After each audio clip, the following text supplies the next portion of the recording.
And for more on the protest, we're joined by Dr. Claire Wordley. She's a zoologist and research associate at the University of Cambridge, and she's also an active supporter of Extinction Rebellion. Good to have you with us. First of all, Dr. Wordley, tell us in a nutshell what Extinction Rebellion is and what makes it different from other movements like Greta Thunberg's Fridays for Future. Thank you. Well, to begin with, of course, we share a lot of the same aims as Fridays for Future, which is to get the world to take serious action, to get governments to take action on climate change and on other ecological crises. But with Fridays for Future, this is just school children. There's not much role for adults there other than coordinating.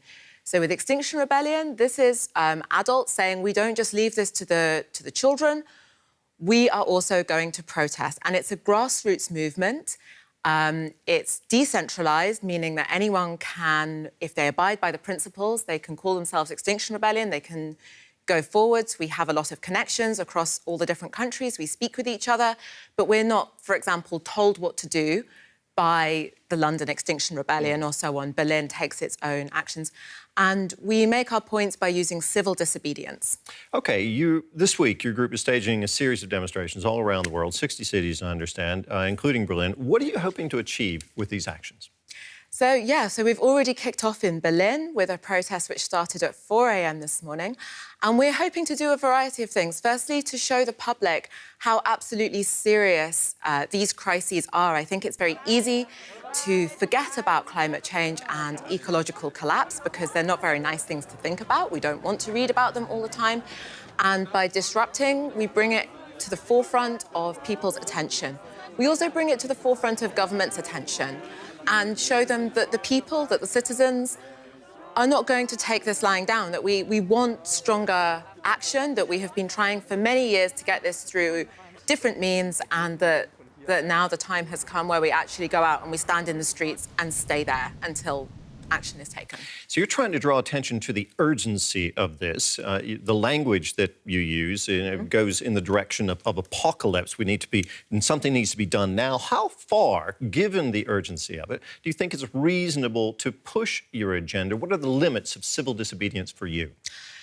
So for Extinction Rebellion as a whole, we have a set of guiding principles. One of those very important principles is non-violence.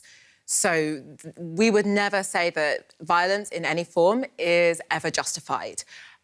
So we remain within the scope of non-violent actions. So, for example, this includes things like roadblocks, gluing ourselves to particular buildings of particular companies or particular ministries or departments, and causing disruption, but in a usually quite a playful manner, and not causing any harm to any living thing. Do you have faith in liberal democracy, like we have here in Europe for the most part, to achieve what you believe is necessary in order to avoid the collapse of our society and our ecosystem?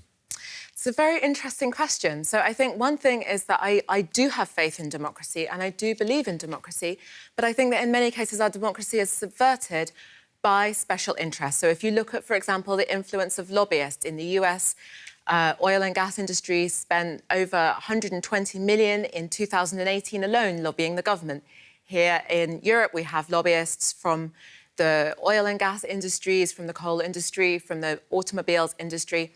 And these industries actually take rights away from citizens. So we see across Europe, most people want environmental protections in the polls that have been conducted. But I think that democracy needs to be a truer democracy and go back more to the people.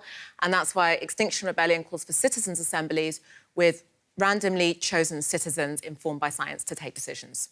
Thank you so much, Dr. Claire Wordley. She's with Extinction Rebellion. She's a zoologist, a researcher at the University of Cambridge. Thanks for being with us this morning. Thank you very much.